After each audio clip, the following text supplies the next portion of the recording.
La première étape est au niveau du moulage. Donc, on fabrique le moule à partir d'un outillage. C'est là qu'on va faire comme l'impression de la pièce dans le sable.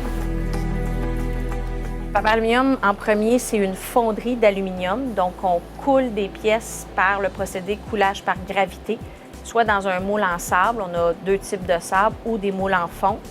Et on a un département d'usinage et également un département de peinture. Nos principaux clients sont quand même très actifs dans le domaine médical, dans le domaine de la défense également. On a des clients aussi dans la robotique. Ça, c'est les lingots qu'on va mettre dans les fournaises pour faire la fonte, la fusion, puis ça va être notre matériel qu'on va utiliser.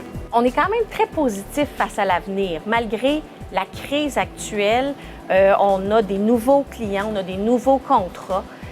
Malgré que certains clients ont retardé leur date de livraison. Ce qui demeure les inquiétudes et ce qui nous laisse sur le qui-vive, c'est nos employés, nos partenaires. Donc, on a plusieurs entreprises qui font de la sous-traitance pour Faber, qui travaillent en partenariat avec nous.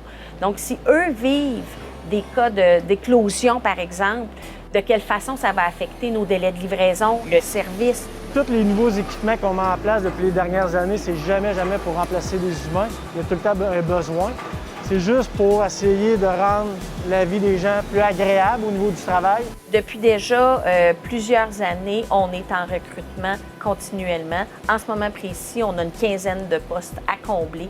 Le défi, c'est que toutes les entreprises autour recherchent des employés de différents calibres, de différentes expériences. Je crois vraiment qu'il y a de la place pour de l'embauche de Québécois, de gens qui sont déjà ici dans la province, mais on a besoin également de l'immigration. Les régions ont besoin d'ajout de population active pour tous les volets. Autant les entreprises manufacturières, les services de santé, nous ici à Montmagny, l'hôpital est en recherche de main-d'œuvre.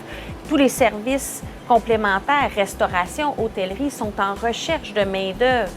C'est l'étape de la finition. Donc, qu'est-ce qu'on fait? C'est qu'on perd la pièce brute. On va tout enlever l'excédent de matériel, autant au niveau de qu'est-ce qui est coupant, du matériel qui ne doit pas être sur la pièce nécessairement.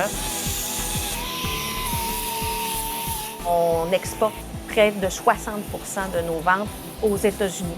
On fait un petit peu d'exportation dans d'autres pays, mais la grosse majorité de nos importations sont aux États-Unis.